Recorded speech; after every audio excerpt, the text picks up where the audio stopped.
naval chief. Armed military personnel guarding the site blocked their entry, prompting a heated exchange between the minister and a uniformed officer. For many, the incident is more than a land dispute.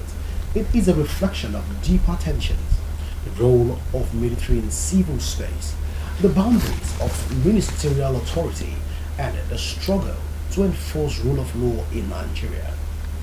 Well, the FCT minister, Yesom Wike, insists he was defending the master plan and equitable regulation of land. The military says it was acting under instructions and wants that the confrontation may undermine institutional order. Well, what are the stakes? Now, the stakes are real. If government officials are blocked or intimidated in all of this confrontation, what does this say or speak about Nigerians' democratical principles, democratical ethos, and our nascent democratical practices? Well, let's leave that conversation at that point. Now, the other path of the conversation, which is the stake to this conversation, is on the other side, which stands at the fact that what duties happen to the average citizens without resources, or are there possibilities that the military would be able to outperform itself or underperform its stakes? Well, these are questions that are begging for answers right now. But then, joining us to talk about all of this, we have in the studio with us right now, we have a person over Barrister Joseph. Of course, he will be helping us shed light in this issue. And of course, we have also a doctor, an academician who is also on standby to help us bring the academic perspective so that we can create a balance from the legality, transparency, and also seen it from the academic point of view. Well, we have Joseph Mark, who is a seasoned legal practitioner, and Dr. Peter, the senior lecturer at the University of Abuja and public affairs analyst. But at this point, we'll take a short break, and when we return, we'll delve straight into the conversation. Please stay with us as the conversation is just starting. Alright, welcome back. Well, with me in the studio is Barrister Joseph Mekuye, who is a legal practitioner. But first, it's a delight to have you on Correro. Thank you very much.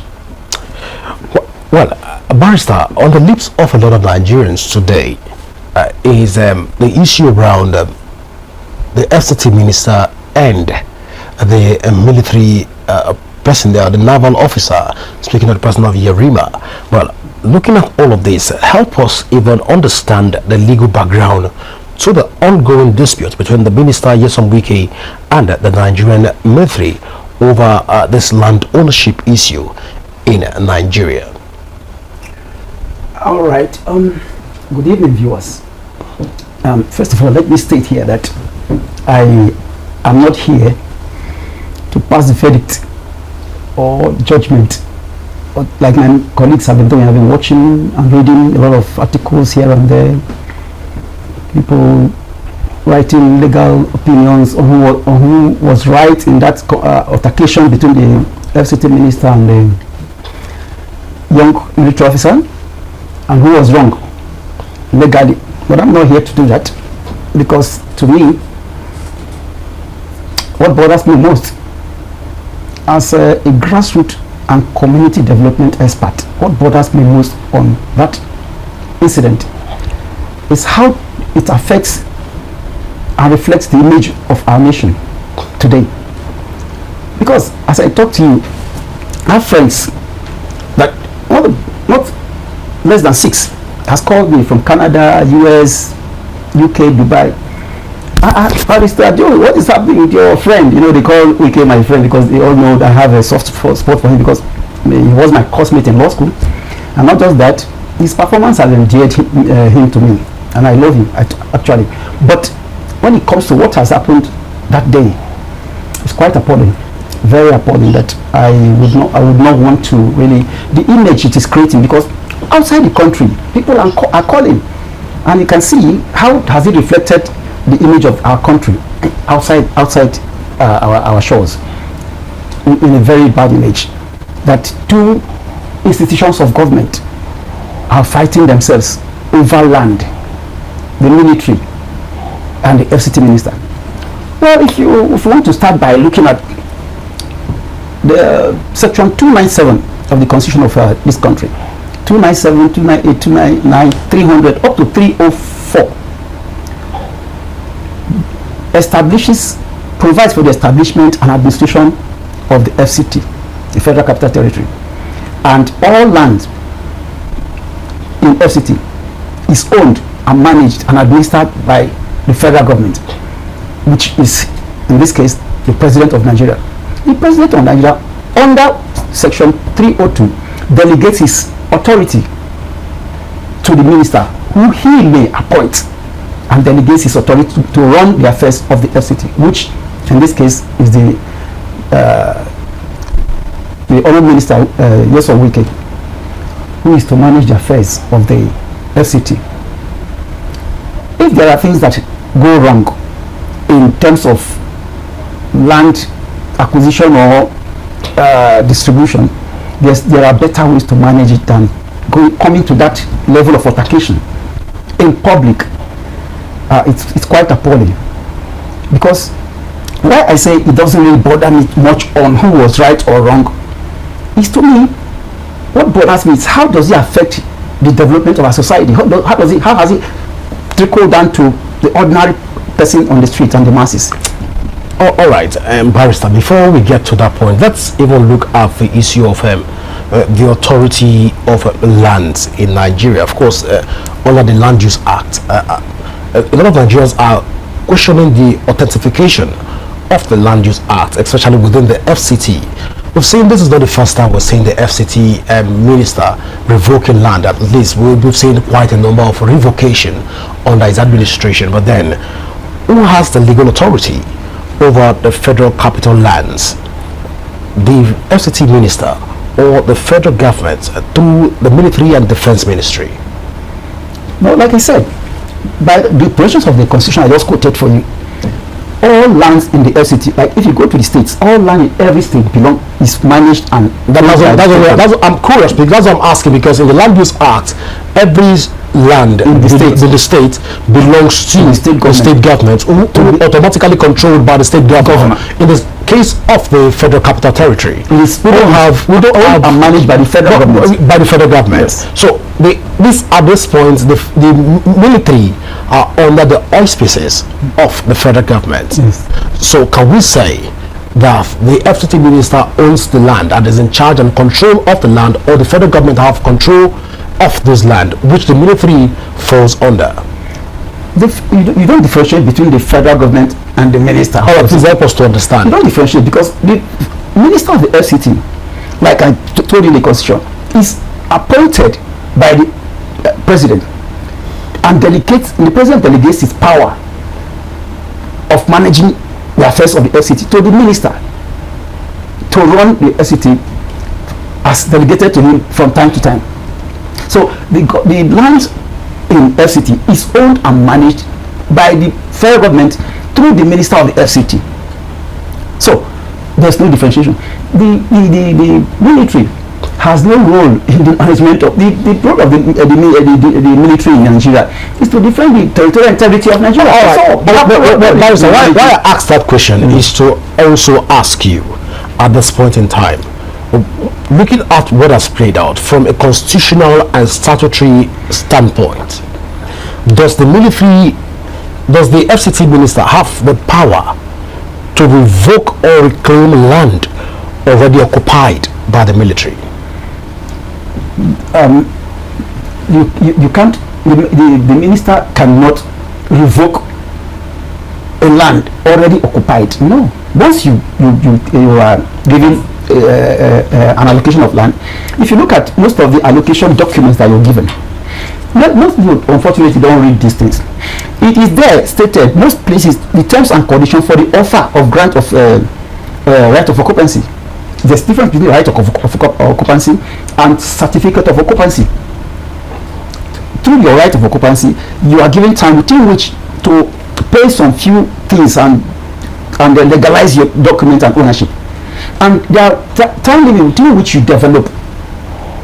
If the minister decides to extend or have a prerogative of a mercy over some few things, he can do that.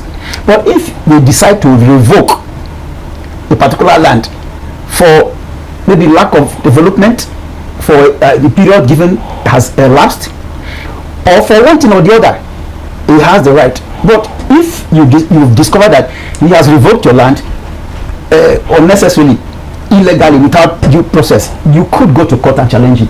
Which if you go to the FCT Directorate of the Legal Department, you see a lot of litigation matters over this kind of thing. People go to court to say, no, you can't revoke my land. You can't revoke my land because you go to court if you know that it has been revoked illegally. But in this case, like I said, the minister, and I don't want to come and judgmental, begin to look into was it really allocated, or was it properly allocated, was it wrongly revoked. It's not for me to talk here, but it's the action and the attitude and how that particular event has affected the image of our country. All right, Barrister, let's even talk about this issue in terms of the military concern.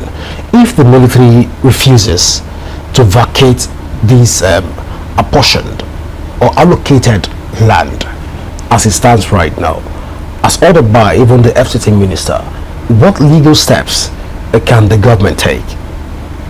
Knowing fully well that both of them are almost of almost the same jurisdiction, they are under the auspices of the federal government. They are both institutions of government. Yeah. That you cannot say this one is equal to this or this one is more than that. They are both government institutions. But from what I hear, it's not really that it is the military that owns the land. It is an individual, a retired military personnel. It's a personal property. It's not like it's owned by the military. Like what is the former chief of naval staff, Gambo, he says the owner, and it was rightfully allocated to him. Which, if you watch that video, the officer there keep claiming that there are documents, we will present it to you. They keep saying that they will present the documents, and so let's wait. Maybe when they present their document, they look at it and they will know. I mean, they should be able to solve this problem administratively, because it can't continue this way. So the military cannot say they will not vacate, and the minister cannot say it is by force you must vacate. They will come to compromise. That's what I think they should do. All right. So speaking of compromise, a lot of Nigerians also have this conversation that the action of the FCT minister is deemed to be politically motivated. But then, looking at this critically, can we say that this is politically inclined, the action of the FCT minister? Well, you know, our country is a place where you cannot really say the reasons and for some actions that take place. You see, if you say politically motivated, how? The military has no role in politics. A military man owns the land, according to them, and is developing it. And the minister of FCT, who is in charge of management and administration of lands in FCT, says you don't have a right to this property. He says I have the right. So I think the adjudicating authority is the court that will decide when they present their various documents, or if they decide not to go to court. Like I said, they can sit down and sort it out administratively. But to say that it is politically motivated, I don't know how. My problem, like I said, is how has it affected the ordinary man, the attitudes of our leaders on issues like this? Because you find that what do you call them, our leaders, both military and politicians and civilian leaders, this craze for primitive, sadistic, satanic acquisition of wealth is alarming. A man that is, I mean, if you go take a walk around Abuja or even Port Harcourt, Lagos, everywhere, you see this property, this plaza, this gigantic mall, this, that, both residential and commercial. It's owned by former generalists. This one owned by former minister of this. This one owned by senator this. This one owned by everywhere. And so you find that some of them acquire this property. One person will have a property in Asokoro, 20 property, as Maitama 10, 20, central area. This at over 70 years. What are you going to do with it? You have retired as a military officer. You are acquiring land, and that is, I believe. I'm not saying you shouldn't, but if that's what you want to do, it's your right. But this crazy acquisition. Let me ask, if the minister that is even saying he has revoked, for what we hear that they revoked and they are reallocating to others, big men of the society. Tell me what will happen if that place was revoked and probably given to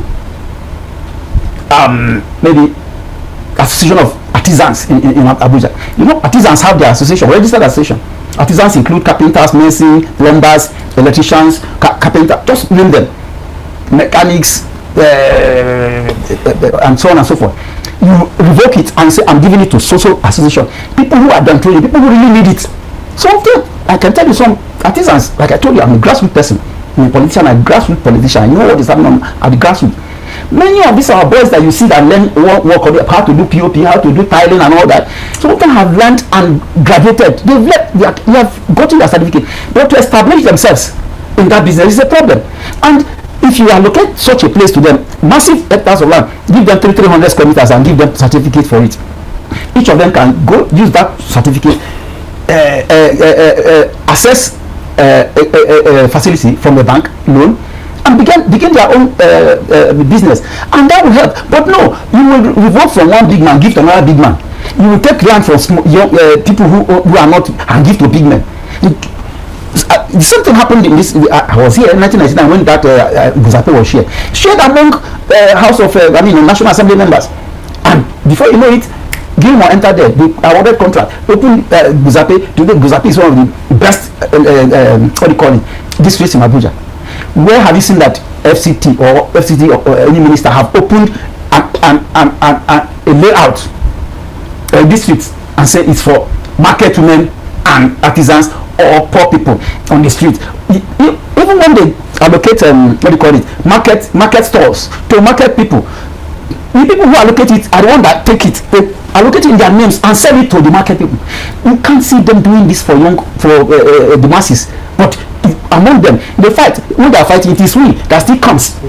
It is we, the masses, that still come to hail them. This one, the military have dealt with Wike. Wike have dealt with the military. Yes, he did that. We leave the major issue to be discussed and be discussing who was right, who was wrong, and who I support, who I didn't support. We are not here for that. We should face the nitty-gritty of governance. What are the people in government? Call them the military. We are having problem in insecurity. What are they doing? These people are supposed to be veterans that sit down in the house and be consultants on security matters. Those who are retired, politicians, you are tired, go home and sit down. The young ones take over and they consult you on. You are supposed to be elder statesmen, but elder statesmen are the ones fighting publicly, disgracing this country in public. That is what we should be looking at. Not who was right, who was wrong, which institution is bigger than the other, who should take order from the other one, who shouldn't take order, who should. These are things we should be looking at. Well, Barrister, let's talk in terms of the Land Use Act again. Across Nigeria, the 6 geopolitical zones, one thing have stood out, and that is the fact that the Land Use Act is becoming lately a shadow of itself. We've seen politicians being able to exploit some sections of the Land Use Act to their own advantage. But then, can we also say at this point that the FCT minister and the whole scenario that has played out within the FCT is to further expose the weaknesses of our Land Use Act? Well, my brother Godwin, I will not say I don't see anywhere that this altercation that has taken place, or how the Land Use Act, like some people say, is being outdated because it is outliving its usefulness. I don't think so, because the National Assembly is actually always on top of the matter. I can assure you for that, even if I don't like sometimes the way they do it. But when they do the right things, we say there are areas that they are working on. If they notice that this area is lacking in provision of the laws to take care of issues. Their amendments have been done, but in this issue, in this area, I cannot say, and it cannot be said that the Land Use Act is deficient in any way. The Land Use Act is not deficient in any way. It is really carrying out the function and reason for its enactment. Land Use Act is quite in order for today. That's what I can say in that aspect, in that regard. So you verbally you're saying at this point in time that the Land Use Act have not overstayed its welcome? No, not if it did. If it was, like I said, the National Assembly is constantly tinkering with it. So if the National Assembly, like we've seen what is playing out right now, the FCT minister can wake up one morning and decide to revoke certain. How does that affect? How does that concern the Land Use Act? The governors also in various states across the country also enjoy some of these privileges, where land that has been acquired by inheritance, land that has been acquired by conquest, land that has been acquired by various means, which the Land Use Act have mandated for the acquisition of land across the country. Now we see all of this revocation due to the fact that they will say this land is not duly registered, even though it has become like a family, some people call it family land, but we've seen the government interfere, state governors interfere in various communities and take their land without proper compensation. All of this has also exposed some of the lapses on the Land Use Act. Looking at what has transpired in the FCT, where the FCT minister can wake up one morning and revoke a certain lands across the FCT. This is not the first time. We've seen about 44 lands and properties being revoked. At first we said it was due to license issues and some tax issues are around that conversation, but then when we hear FIRS say we've paid and we have all the documents, but then their properties were still sealed. People's Democratic Party complex, the Wada Plaza, was also on lockdown. A lot of organizations were on lockdown due to all of this. But looking at what has transpired so far, can we then say that the Land Use Act has overstayed its welcome? Let me start with where you talked about state governors interfering with lands in their state, which I don't want to believe that. There's a provision where the government of this country, whether state or federal, is given power to acquire any property, and it is called for overriding public interest. If there is an overriding public interest that a property, a particular place is needed for a purpose, the government has the right to acquire, but they must pay adequate compensation. That is the provision. Coming back to the FCT, you see, like I told you, most of these documents that they give you, R of O, C of O, most people don't really take time to go through it. You see the terms and conditions for which the offer was given to you. All you know is that the land has been given to you. This is my document. Have you taken time to look through the documents and know the terms and conditions involved? Well, Barrister, I will allow you to continue with that thought. We'll go for a short break right now, and when we come back, the conversation will continue in just a moment. Please stay with us.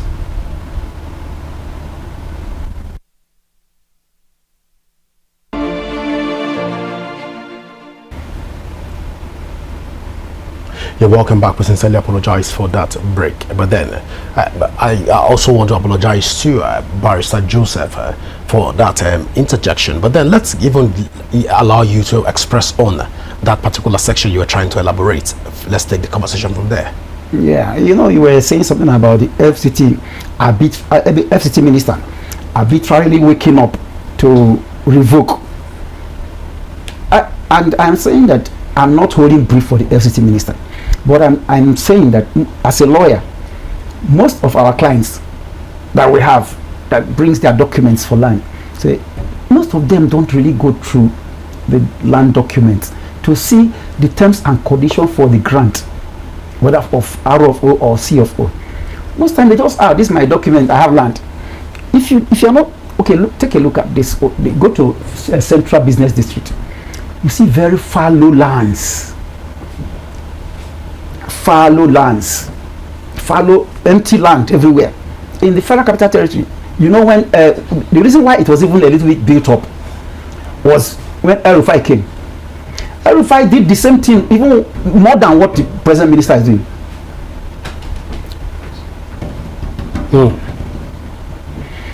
El-Rufai did more than what the present minister is doing, insisting that whoever does not develop his, especially in the metropolitan city, whoever does not develop everywhere that has infrastructure within a particular given time is going to revoke and take. And he did. Most people had to go to the banks, took loans, started developing. All of us development took place seriously during the El-Rufai period, because he insisted that the what is written, the terms and conditions given, must be followed. Many people now started building. You see, a lot of speculation goes on. People know people in government and they give you land. They just give you land. In a big place like that, you just keep it. Begin to speculate and wait for people to come and buy. You have 2, 3, 4, 5 lands because you know somebody that help you to get the allocation. All you do is, and there are people who even want allocation they can't get. Then somebody has 2, 3 lands, he can't develop them, and then the minister comes up and says, we can't keep lands fallow in the city. If you can't develop, we revoke. Let's give to people who can develop.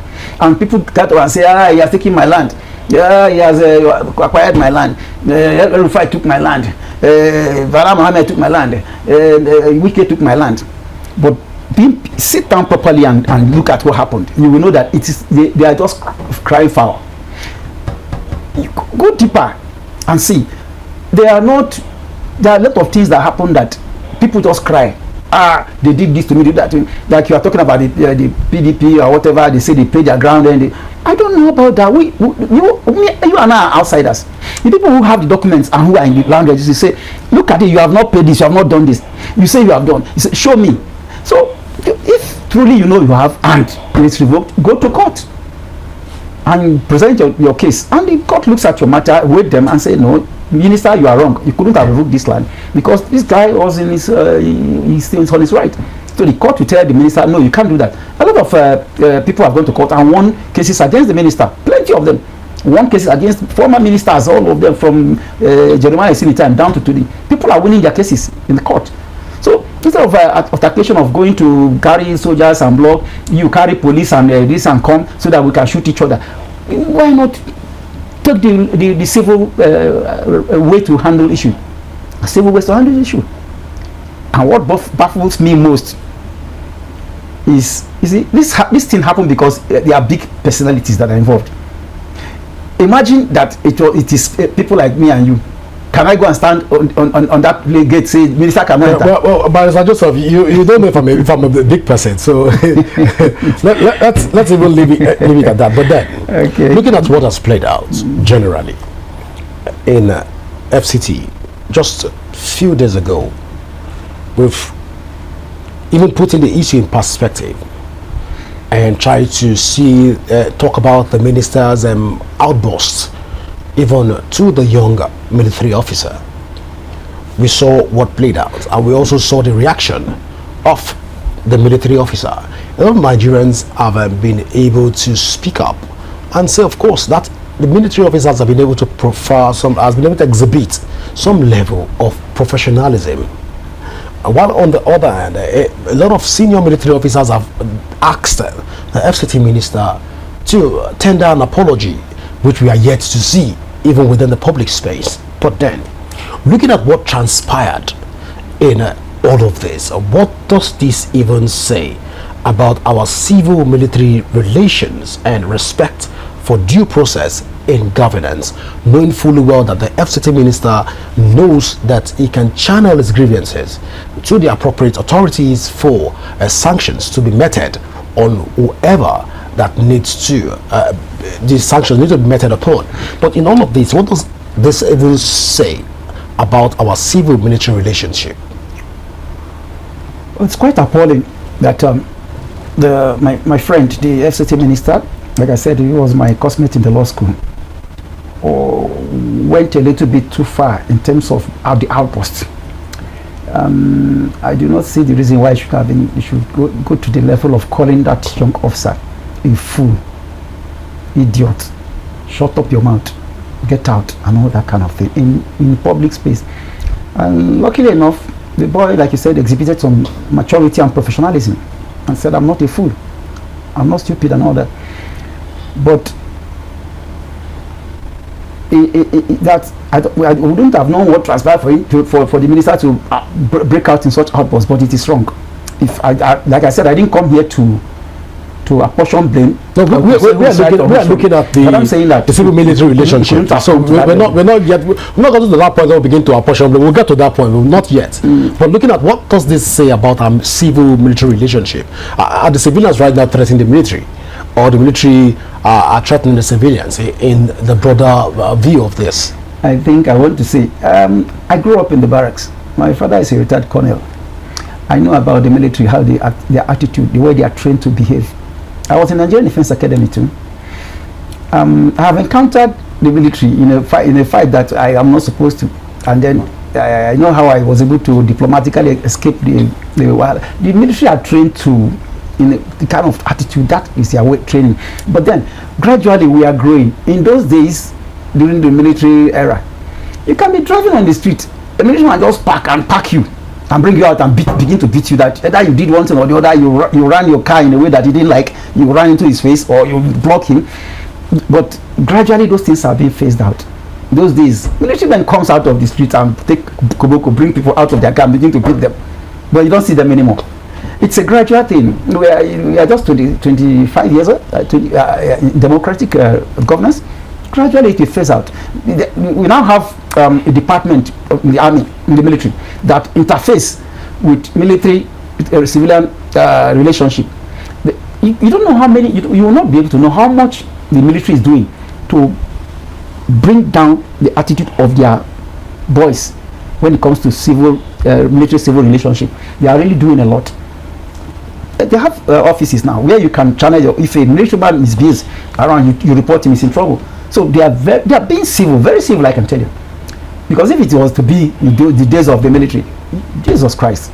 So let's just give it to them and also pat ourselves on the back that we are gradually moving to that place where these kind of things will not be seen. But sincerely speaking, if you have the power and bulldozers come to your property to bring it down, either in Abuja or anywhere, you have the power to stop it. Will you sit down and watch them bring it out? You won't. I remember during the fight time, there's a woman that I think it's someone in Nyanya or is it Karumi? Immediately they were bringing out properties. The woman was crying, shouting, say, "Look at my children!" Immediately the bulldozer stepped on her building.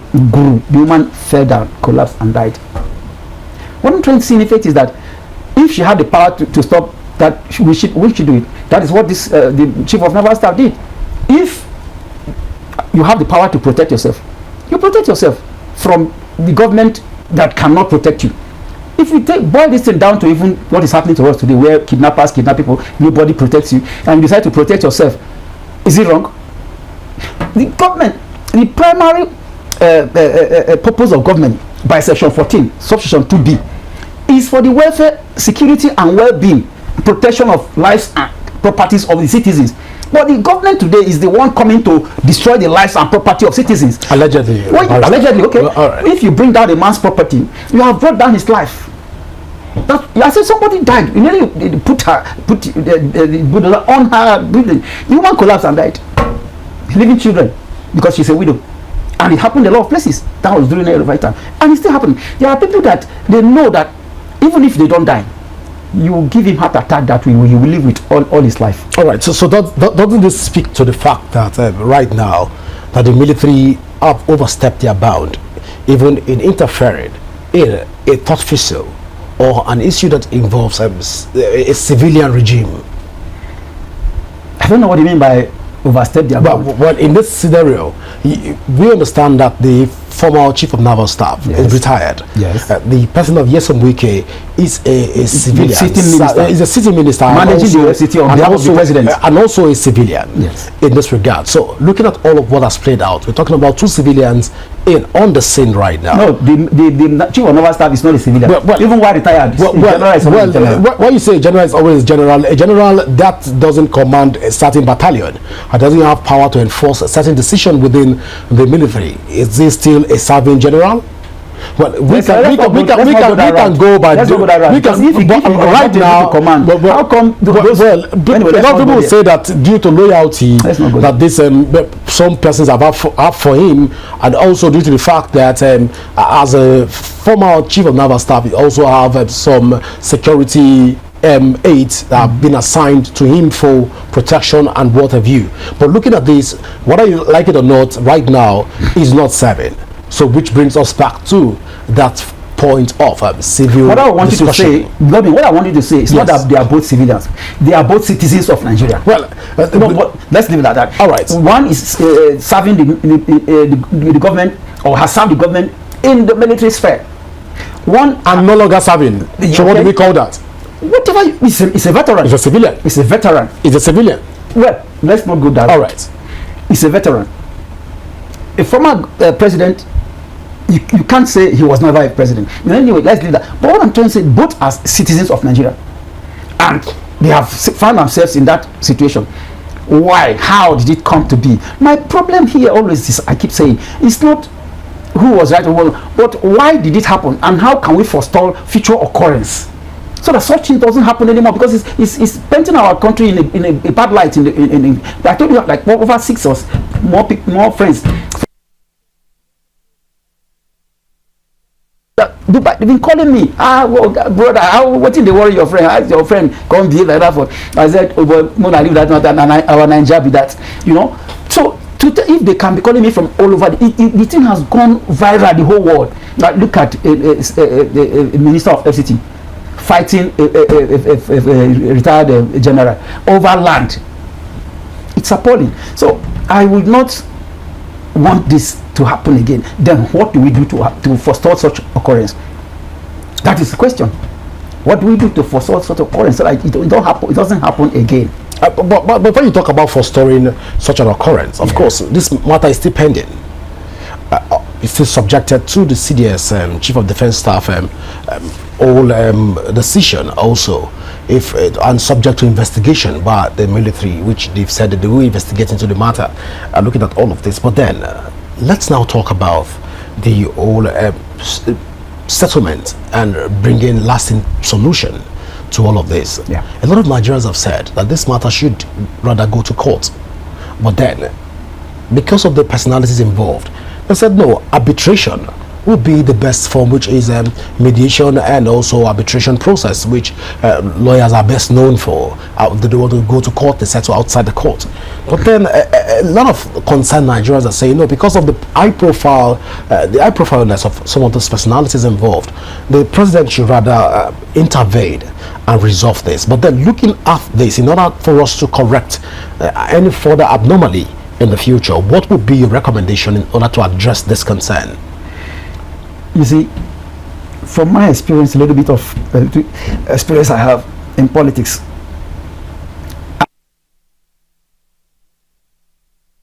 president is very diplomatic and organized man. Well, I don't know other people's view. That's my view about him. This thing we are here talking, it is we that are killing ourselves. Since that Tuesday this thing happened, today is Thursday, right? I can tell you that they would have all parties involved, the warring parties, would have sat down somewhere and drank wine. Mark my word. They would have sat down somewhere and drank wine together and shake hands and let this thing go. We are here discussing it, killing ourselves over what they did. They'll be laughing as I'm talking if they're watching me. They'll be laughing. They say this about this. I say no, I know they will have been so, because the minister, the president, come on, think he will have kept quiet over this. He will not come to the public to he will just call them and say, look, this, and they'll just solve it. Something that could have been solved without even the president knowing. They went washing their death linen on the public.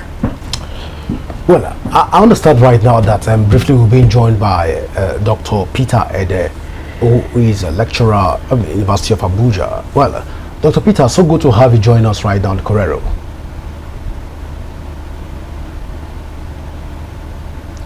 Dr. Peter, if you can hear me, so good to have you join us right now on the show.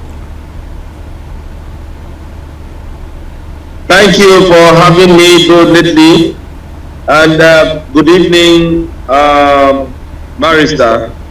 Good evening, sir. All right, so Dr. Peter, let's get you talk to us just briefly because I understand our time is fast spent. Give us the academic perspective to this whole conversation because I know that students in the universities are already preparing to write exam on topical issues of this magnitude. But then bring us up to speed. What's your general take on what has played out, even looking at it with the lens of a political scientist?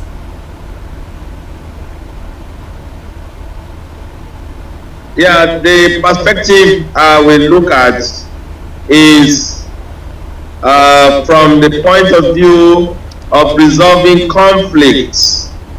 When we look at conflicts come from both, I mean, we have both intrapersonal conflict, interpersonal conflict, intergroup conflicts, and all that.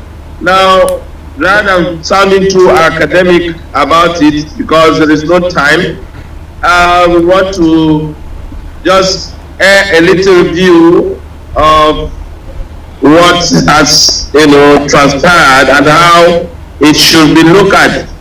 If we must be sincere over what is happening in Abuja about land grabbing and all that, we will have to make some references to at least what the former, one of the former ministers have, alluded some time ago, asking questions. Are there still land in Abuja or in FCT?